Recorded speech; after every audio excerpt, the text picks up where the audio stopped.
get what you're saying, but what's interesting to me is that it feels like 95% of the fan base has already made up their mind. Yeah, that usually happens. What is the other 5% hanging on to that would be the same thing that Haslam is hanging on to? Like, I saw somebody earlier today. Forgive me, it wasn't anybody that is like in the media's place or anything like that. It was just a fan that I follow. And he was like, all right, so tell me why we shouldn't keep Stefanski. And the responses back were like, well, he's won 6 games in 2 years. That's the end of the conversation. Because the guy was trying to legitimately make a case. The Cleveland Browns are in absolute chaos right now. While 95% of the fan base has already made up their minds about Kevin Stefanski's future, Jimmy Haslam is still sitting in his office, undecided, watching Shedeur Sanders ball out and asking himself one question: do I really want to blow this up? NFL insiders just revealed that Haslam doesn't have a firm grasp on where he's going with Stefanski. And get this, even after 6 wins in 2 years, the man might actually keep his job because of one name: Shedeur Sanders. And here's where it gets wild. The next 4 games could literally save Stefanski's career or end it forever. Let me break down what's really happening behind closed doors in Berea right now, because this situation is messier than anyone realizes. So here's the deal. According to an Albert Breer report that just dropped, nobody, and I mean nobody, can tell if Berry and Stefanski are actually coming back or if there's a real chance one of them gets the boot. And that right there should tell you everything. The Browns organization doesn't even know what they're doing. They're literally flying blind while the season crumbles around them. Now, most people would look at Kevin Stefanski's record over the last 2 years and say, yeah, this is pretty simple math. 6 wins in 2 seasons? See ya. And honestly, that's exactly what the fan base is screaming right now. You go on Twitter, you go on Reddit, you talk to any Browns fan at the bar, they've already packed Stefanski's bags for him. The decision feels obvious, right?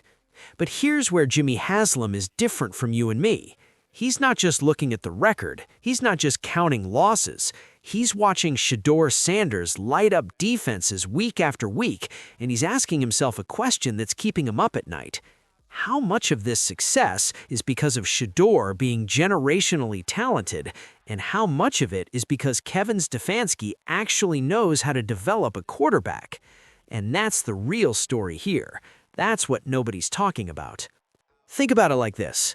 Haslam has spent years watching this franchise burn through quarterbacks like they're going out of style. Baker Mayfield, disaster. Deshaun Watson, even bigger disaster. And now, finally, he's got a rookie quarterback who looks like the real deal, who's making throws that make you jump off your couch, who's got that it factor that you can't teach. You really want to risk messing that up by bringing in some defensive-minded coach who doesn't know how to work with a young QB? This is where the insider information gets juicy. Sources close to the organization say Haslam is in full evaluation mode right now. He's trying to figure out if Shedeur and Stefanski have that special chemistry, that collaborative magic that you need between a coach and a quarterback. Because if they do, if this really is a partnership that's working, then firing Stefanski could be the biggest mistake Haslam ever makes. And let's be real about something else here. The coaching market this year, it's a wasteland. There's no Pete Carroll sitting out there. There's no offensive genius like Ben Johnson creating a bidding war. It's pretty much a barren desert of options. So if you're Haslam and you're looking at the alternatives, you might actually convince yourself that the devil you know is better than the devil you don't. One insider put it perfectly when they said, if you're Jimmy and you want to have the most amount of information for this year, the final 4 games matter. They matter a lot. And that makes sense, right? Why would you make a franchise-altering decision in December when you could wait until January and have all the data in front of you? I think this is a defense of that. If you're Jimmy and you want to have the most amount of information for this year, I don't think this year should be the make or break. But then again, if it isn't, then you could have just fired him last offseason. But I can understand if you go, all right, we finally are getting good quarterback play. We have a one-off bad defensive performance. Let's see what happens in the final 4 games. I can see Jimmy having, because there's a personal relationship. You and I don't have a day-to-day personal relationship over the last 6 years with Kevin Stefanski. Nobody but the beat reporters in town really have. So, and even then, there's stretches of time where they're not hanging out, chilling with Kevin Stefanski, like if you're in the office. Like, at some point, you got to make a decision real quick because you're going to have to act real quick. But I get it if Jimmy's thinking to himself, I at least owe it to Kevin to let this go down to the... But here's the nightmare scenario that's haunting Haslam. And this is what's really driving his indecision. Imagine this. He fires Stefanski tomorrow. He brings in, let's say, Robert Saleh, a defensive-minded head coach. Everyone's excited for about 2 weeks. Then next season starts, and Shedeur Sanders takes a massive step backwards. The chemistry's gone, the development stalls. Suddenly everyone's asking, wait, did we just ruin our franchise quarterback because we couldn't be patient? That would be a disaster, and Haslam knows it. He's seen what happens when you disrupt a young quarterback's development. He's lived through it with Baker. He can't afford to do it again with Shedeur. So while the fans are screaming, fire him now, Haslam's sitting there thinking, but what if Shedeur is the reason this is working? What if removing Stefanski is like removing the foundation from under a house? These are legitimate questions that deserve answers before you pull the trigger on a coaching change. Now, let's talk about Andrew Berry for a second, because this is where it gets even more complicated. By all accounts, Berry is probably 100% safe. Like everyone in the know seems to agree that he's coming back. And honestly, that makes sense. The dude just had what could be the best draft in Cleveland Browns history. When you nail your first 4 picks like that, you buy yourself a lot of runway. But here's the interesting part. If you keep Berry and fire Stefanski, you're basically saying, hey, GM, go find me a new head coach and make sure they're better than the guy we just let go. That's a ton of pressure on Berry to get this hire right. And if you're Haslam, maybe you're thinking, why don't I just let them both finish what they started? Let them write it out together, and if it doesn't work, then I clean house next year. The other thing that people aren't considering is the scapegoat factor. The Browns have had a scapegoat almost every single year. Remember Joe Woods? Remember Ken Dorsey? They could easily make Bubba Ventrone the fall guy. Change something up and say, look, we made a move. We're addressing the issues. Would that satisfy the fan base? Probably not. But it would buy them another year to see if this Shedeur Stefanski thing is actually legit. And let me tell you something about Jimmy Haslam that a lot of people forget. This man has a personal relationship with Kevin Stefanski. They've worked together for 6 years. They've had conversations every single day. There's a level of trust there that doesn't just disappear because of a bad season. When you have that kind of relationship with someone, you don't just cut them loose without giving them every possible chance to turn it around. One source said it best. At some point, Jimmy's probably thinking to himself, I at least owe it to Kevin to let this go down to the wire. And we're not at the wire yet. There are still 4 games left. 4 games where Shedeur can continue to prove he's the franchise, and 4 games where Stefanski can prove he's the right coach to lead that franchise. But let's address the elephant in the room. 6 wins in 2 years is brutal. Like, there's no sugarcoating that. When fans say, how can you possibly justify keeping him? They have a point. Haslam himself said earlier this season that 3 wins wasn't good enough. So if they go 0-4 over these next 4 weeks and finish with another 3-win season, how does Haslam walk that back? How does he look the fan base in the eye and say, trust me, this is the right move? The honest answer is, he probably can't. But if they go 3-1, if they go 2-4, and Shedeur looks absolutely electric in those games, if the offense is clicking and you can see the trajectory heading in the right direction, then suddenly you've got a completely different conversation on your hands. That's what these next 4 games are really about.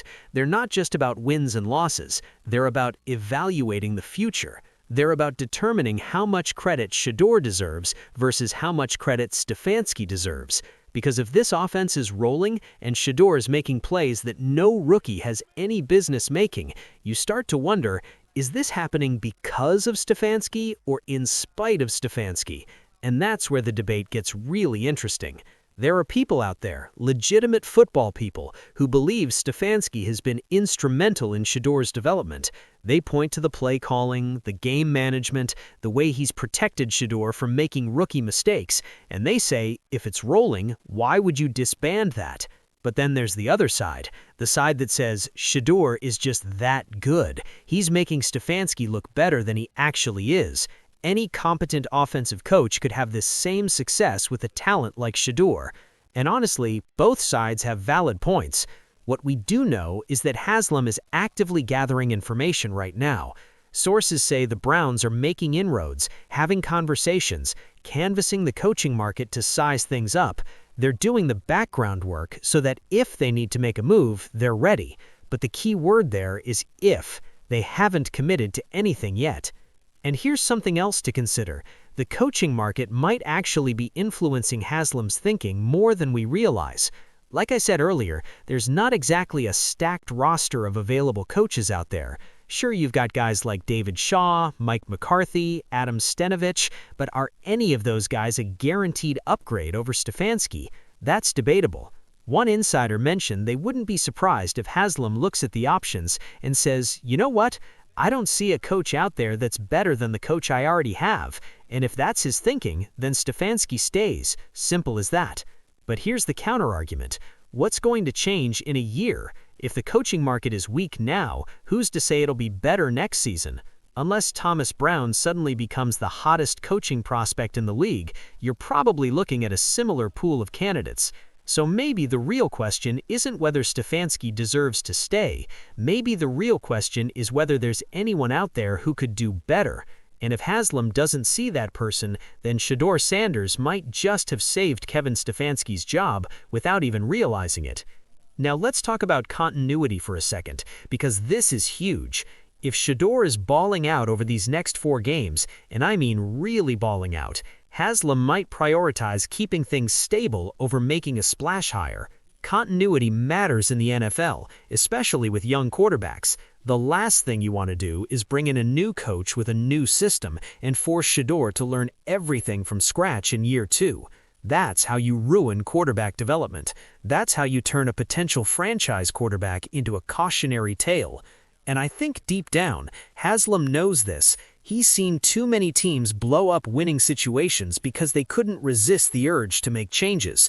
So even if his ego wants to fire Stefanski, even if the fan base is demanding it, his brain might be telling him, don't mess with what's working. At the end of the day, this all comes down to those final 4 games. If Shedeur continues to look like a star, if the offense keeps improving, if there's any reason to believe this partnership can work long-term, then Stefanski's got a real shot at keeping his job. But if things fall apart, if Shedeur struggles, or the team looks completely lost, then it won't matter how much Haslam likes Kevin personally. He'll have no choice but to make a change. The clock is ticking, the pressure is mounting, and Shedeur Sanders, whether he knows it or not, holds Kevin Stefanski's career in his hands. So here's the bottom line. Jimmy Haslam is stuck between a rock and a hard place, and Shedeur Sanders is the only reason he hasn't already made his decision. The fan base wants Stefanski gone. The record says he should be gone. But the quarterback play? That's saying maybe, just maybe, there's something worth salvaging here. These next 4 weeks are going to define the future of the Cleveland Browns. Will Haslam pull the trigger and start fresh, or will Shedeur Sanders single-handedly save Stefanski's job and buy him 1 more year to prove he's the guy? What do you think? Should the Browns fire Stefanski regardless of how Shedeur plays, or does the rookie QB deserve to have continuity with his coach? Drop your thoughts in the comments below, and if you think I'm wrong, let me know why. I'll be reading every single one. If you enjoyed this breakdown and want to stay ahead of all the Browns drama, smash that subscribe button and hit the notification bell so you don't miss any updates. This situation is changing by the day, and you don't want to be the last one to know what happens next. Until next time, stay locked in and let's see how this wild ride plays out.